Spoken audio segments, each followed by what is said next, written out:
Notre rendez-vous de l'actualité sur State Room Télévision. Madame, Monsieur, bonsoir. Au sommaire du 20h, catastrophe des écarts. Les promesses faites n'ont toujours pas atténué la douleur des victimes et autres familles éprouvées. 4 ans après, l'opinion nationale s'interroge sur ce qui a concrètement été fait au lendemain de ces sinistres et au cours duquel plus de 70 personnes ont trouvé la mort. La Commission nationale anticorruption est sur le terrain pour inculquer à la couche juvénile la culture de l'intégrité en milieu jeune. Elle a fait le tour ce mercredi de quelques établissements scolaires, dont regorge la ville de Douala, capitale économique du Cameroun. Orient Donquin nous en dira plus dans le 20h. Une fois de plus, bonsoir, madame, messieurs. Et de 6, le Cameroun met en activité 2 nouveaux centres de traitement post-récolte du cacao, labellisé zéro défaut. Le cacao en provenance de ces centres est vendu avec une prime substantielle aux producteurs. Les Français seraient prêts à l'acheter au prix de 1640 kg, bien au-dessus des 1000 ou des 700 francs CFA auxquels il est souvent vendu si la fève est bien traitée. Dites-vous, Mireille Sabdier. Chocolatiers confiseurs de France sont au Cameroun à la recherche des meilleures fèves. Le marché en réclame et pour satisfaire la demande, le choix du cacao camerounais n'est pas anodin. Venu à Lembi-Zoum voir comment se fait le traitement de ces fèves, l'inauguration des 2 nouveaux centres d'excellence de traitement post-récolte du cacao dans la localité rassure davantage les Français, car ils ont pu toucher du doigt la fève locale et apprécier la méthode de traitement de celle-ci. Le plus important, c'est qu'ils soient convaincus.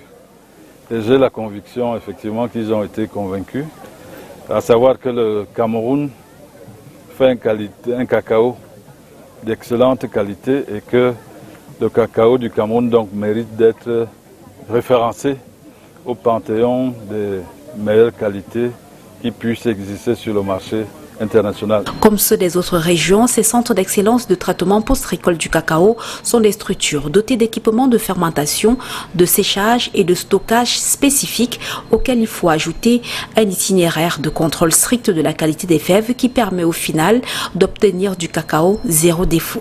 Ce qu'on voit comme travail effectué ici, c'est parfait. Donc maintenant, ce que je suis tenté de dire à tous les cacaoculteurs, c'est pas une journée. C'est tous les jours qu'il faudra produire ce cacao d'excellence, que l'excellence est au quotidien. Et on fait le pari avec vous, en tout cas, nous, d'acheter ce cacao dans la mesure où il est d'excellente qualité.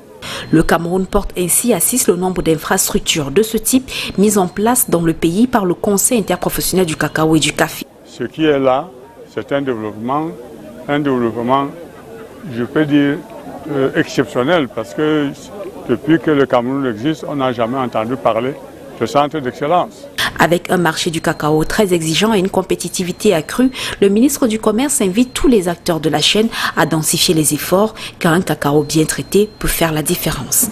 Une fève bien traitée, la différence se fait tout de suite dans le prix. Et l'écart peut aller du simple au double. Donc, quand on voit, par exemple, le prix qui est garanti par la Confédération des chocolatiers et confiseurs de France pour ce cacao, le prix garanti, prix minimum garanti à la coopérative, il est de 1640 francs le kilogramme. Et on sait que sur le marché normal, le marché conventionnel, le producteur touche bord champ à peu près pour 1000 francs, ce qui est déjà un bon prix par rapport à d'autres origines. Pour le maire de cette localité, il ne faudrait pas oublier l'adage qui dit « quand la route passe, le développement suit ». Je souhaite que le gouvernement nous désenclave en nous créant des routes, parce que là où la route, le développement suit. Et si nous avons des routes, je pense que les producteurs pourront mieux faire leur production. Le cacao camerounais, il faut le rappeler, représente 15% des recettes d'exportation du pays. Les 2 syndicats du secteur des transports regardent désormais dans la même direction. Au cours d'une réunion tenue ce jour dans la ville de Douala, ils ont enterré la hache de guerre. L'application du tarif homologué pour les transports était également au centre des débats. Orient Donquin. Le syndicat national des transporteurs routiers du Cameroun et le groupement des transporteurs terrestres du Cameroun ont fumé le calumet de la paix. Les deux syndicats majeurs du secteur des transports regardent désormais dans la même direction. GTTC, d'abord, c'est une partie de SNTRC. Le président de GTTC a eu une bonne formation au SNTRC. Et aujourd'hui, il a vu qu'il doit revenir dans sa grande maison, travailler avec sa grande maison. Et je lui dis merci. Je lui dis merci parce qu'il a souci pour la protection des transporteurs et il voit qu'avec ça, avec le SNTRC, plus la plateforme, on aura une force syndicale. Et la première action de cette dernière est de maintenir le tarif des transports homologué depuis 7 ans et jamais appliqué. Les débuts de solutions pour le moment, c'est que nous avons accepté aller ensemble pour faire le combat de la stabilisation du prix du transport. Parce que c'est de ça qu'il est question. Les gens pensent que nous sommes en train de vouloir augmenter le prix du transport. Il n'y a pas un franc qui va s'augmenter sur le prix du transport. Nous allons juste appliquer le prix d'antan et que pour nous, que le transporteur retrouve le sourire d'antan qu'il a toujours eu dans le temps. Ces prix oscillent entre 2,5, 2,7 et 2,9 millions de francs CFA, selon que l'on aille soit à N'Djamena au Tchad ou encore à Bangui en République centrafricaine. Qu'est-ce qui fait finalement problème? La responsabilité incombe d'une part aux transporteurs et d'autre part à nous les responsables des organisations socio-professionnelles qui ne suivent pas de près l'application de ce prix. Vous voyez-vous qu'aujourd'hui, étant donné que c'était très important, très capital, le problème du prix du transport, vous avez vu que la salle était pleine parce que tous les transporteurs phares qu'on a invités ça et là, qui sont venus pour essayer d'apporter leur modeste contribution dans ce retrouvail de prix d'antan. Et je crois qu'il est nécessaire de le dire à haute intelligible voix que aujourd'hui, nous allons très mal avec le prix actuel. Et je pense qu'avec l'approche qu'on a eue, le SNTRC et le GTTC dans l'optique de remédier à cela, nous pensons que l'avenir est prometteur. Une réunion de concertation des transporteurs routiers des marchandises a eu lieu ce mercredi 21 octobre 2020, ici à Douala. À la suite de la publication d'un document sur les réseaux sociaux présentant André Luther Meka comme étant l'auteur d'une requête à hauteur de 26 millions de francs CFA auprès du cabinet civil de la présidence de la République au fin de préparer une réponse aux attaques dont a été victime Brenda Bia, le concerné a tenu à clarifier l'opinion nationale et internationale sur ce qu'il qualifie des faux et usages de faux. André Luther Meka, fervent militant du Rassemblement démocratique du peuple camerounais, dû ne pas se reconnaître dans cette lettre, donc n'a jamais demandé 26 millions de francs CFA au cabinet civil. Par contre, il reconnaît avoir pris part à une réunion des jeunes patriotes qui ont pris fait et cause pour Brenda Bia. André Luther Meka a apporté toutes ces clarifications ce jour au cours d'un point de presse tenu ici à Douala. Voici un extrait sélectionné par la rédaction de STV. Je n'ai jamais demandé 26 millions au cabinet civil. Si d'aventure quelqu'un a pu faire ce document à mon nom, qu'il soit identifié et qu'il soit poursuivi et qu'il réponde de ses actes. Je n'ai jamais sollicité un franc dans mes activités politiques. Ce document est un faux document et n'émane pas de ma modeste personne. Face à ce préjudice moral, j'ai été tenté de porter plainte, mais j'ai été rattrapé par le ministre Momo qui m'a demandé de laisser et j'ai abdiqué par respect pour l'aîné et le grand notable et l'autorité qu'il est. J'invite les frères et sœurs de la Basse, du MRC à la politique républicaine, à la construction et non à la destruction, au débat et non au combat, à l'unité du Cameroun et à toujours faire rayonner son image, car tout ce que nous avons, c'est le Cameroun. Je les invite à une diaspora qui construit, une diaspora qui améliore les conditions de vie des Camerounais, une diaspora qui aime son pays. 21 octobre 2016, 21 octobre 2020, cela fait 4 ans que le train numéro 152 de la compagnie Camrail a déraillé en laissant sur le carreau plus de 70 morts. 4 ans après, des responsabilités ont été établies, des promesses faites, mais qui malheureusement n'ont pas suffisamment atténué la douleur des familles éprouvées. Reportage. Depuis 2016, l'évocation de la date du 21 octobre révèle un moment douloureux pour les Camerounais. Pour cause, plus de 80 personnes avaient perdu la vie suite au déraillement du train numéro 152 de la compagnie Camrail dans la ville d'Ezeka. Selon le bilan officiel, plus de 500 blessés avaient également été enregistrés après cet accident. Ce vendredi-là, le train accidenté a quitté la gare ferroviaire de Yaoundé aux environs de 11 h avec 1 heure de retard. Les wagons avaient en effet été rallongés pour accueillir les centaines de passagers improvisés suite à l'effondrement du pont au niveau de Matamp, national numéro 3 à 60 km de Yaoundé. Surchargé, le train a cédé à Ezeka et la catastrophe s'est produite dans les coups de 13 h. L'enquête ouverte sous instruction du président de la République quelques jours après le drame a établi la responsabilité de la compagnie Camrail. Selon les résultats de la commission d'enquête pilotée par le Premier ministre, le chauffeur du train était en excès de vitesse. Les responsables de la compagnie Camrail incriminés ont été traduits devant le tribunal d'Ezeka par un collectif d'avocats constitué par les représentants des familles des victimes. Le 26 septembre 2018, le tribunal de première instance d'Ezeka a condamné l'entreprise pour homicide et blessures involontaires et activités dangereuses.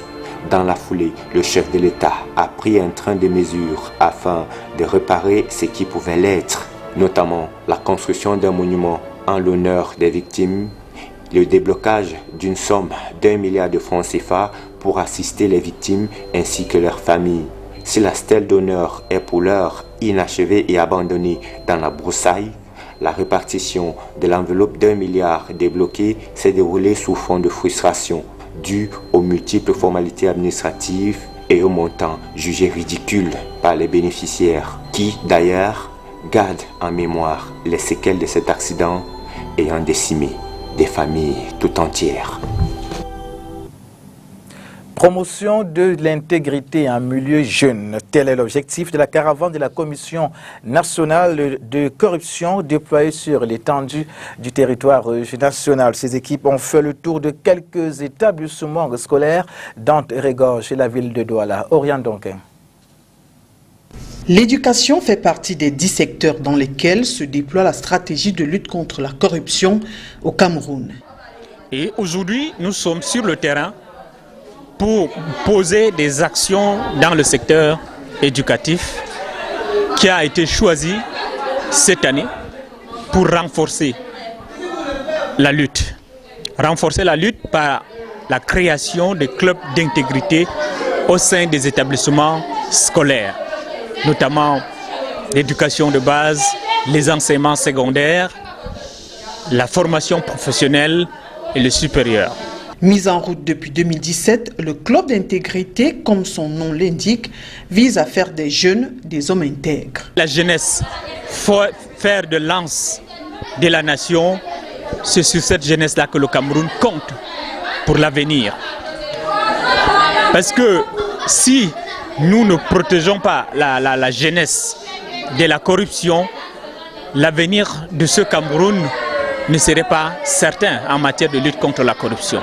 Ce sont les décideurs de demain, ce sont les gestionnaires de demain, et s'ils sont intègres, et on est sûr que la corruption passera difficilement par ce futur gestionnaire décideur de la République.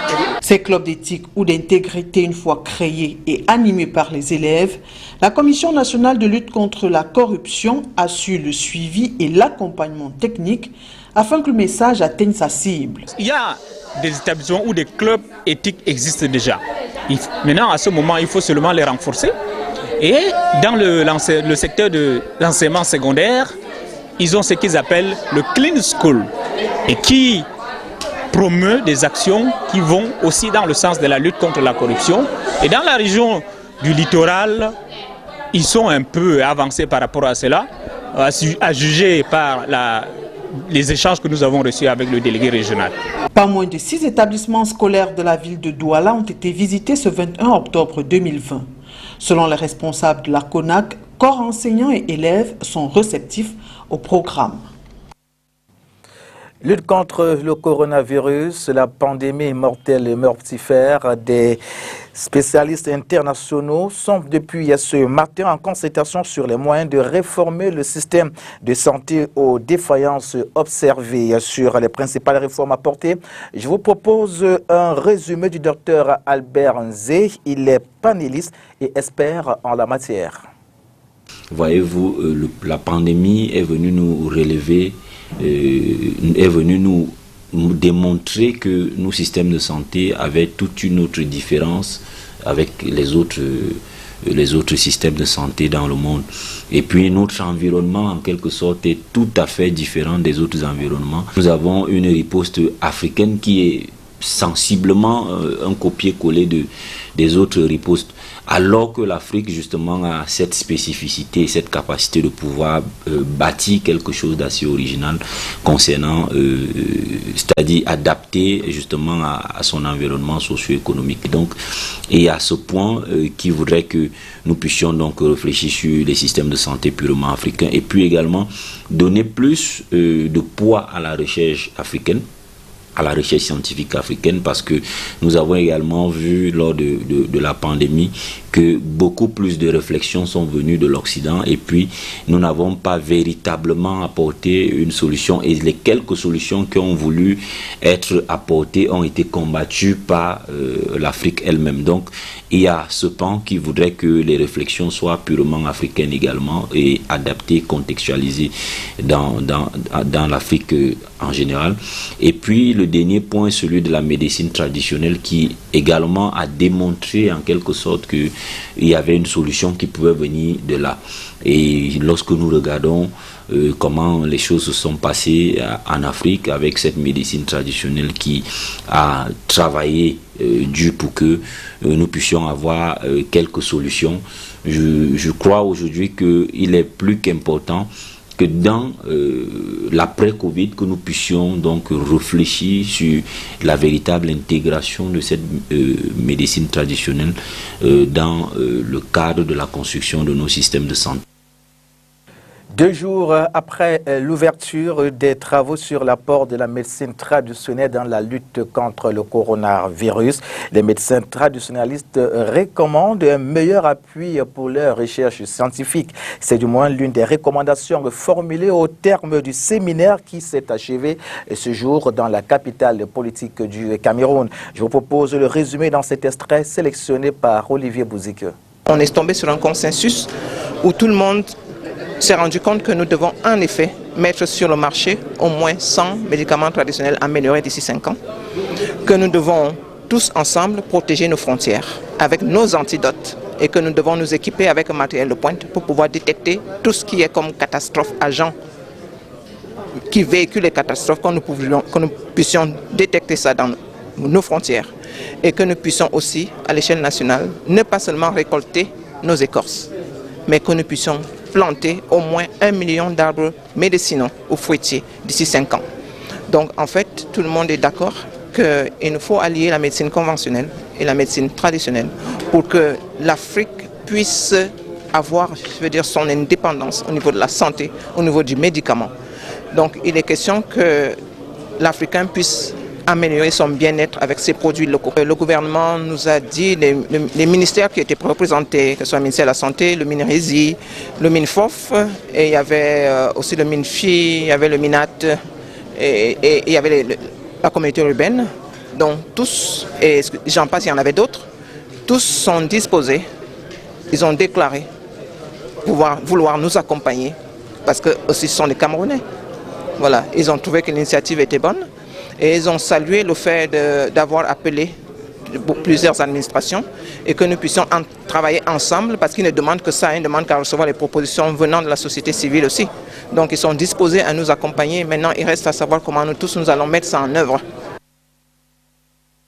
Face à l'interpellation et incarcération des journalistes, un collectif d'avocats chargés de la défense des journalistes qui traite des questions de droits de l'homme verra bientôt le jour au Cameroun. L'initiative de l'association Jade Cameroun qui forme depuis ce matin à Douala les avocats au droit à la liberté de la presse et aux droits humains. Reportage Makeda Ledenyotsam. Un collectif d'avocats chargé de la défense des journalistes qui traite des questions des droits de l'homme verra bientôt le jour au Cameroun. L'initiative est de la branche camerounaise de l'association Journalistes en Afrique pour le développement, en abrégé JAD. À cet effet, un atelier de formation des avocats au droit à la liberté de la presse et aux droits humains s'est ouvert ce mercredi 21 octobre à Douala. Ces dernières années, vous vous êtes rendu compte que la liberté de presse est vraiment malmenée. Les journalistes qui sont arrêtés de façon arbitraire, et même détenus avec les manifestants et autres. Face à cette situation, nous nous sommes dit qu'il faut d'abord outiller les journalistes pour pouvoir mieux faire leur travail et également outiller les avocats pour qu'ils puissent mieux défendre les journalistes lorsqu'ils sont victimes des violations de leurs droits. Des violations parfois dues à la non-maîtrise des différents droits en question. Par rapport à ces différentes problématiques, je voudrais quand même relever que c'est des notions qui ne sont pas très bien connues par les différents acteurs en présence, notamment tous ceux qui interviennent dans la chaîne judiciaire et même par les journalistes eux-mêmes.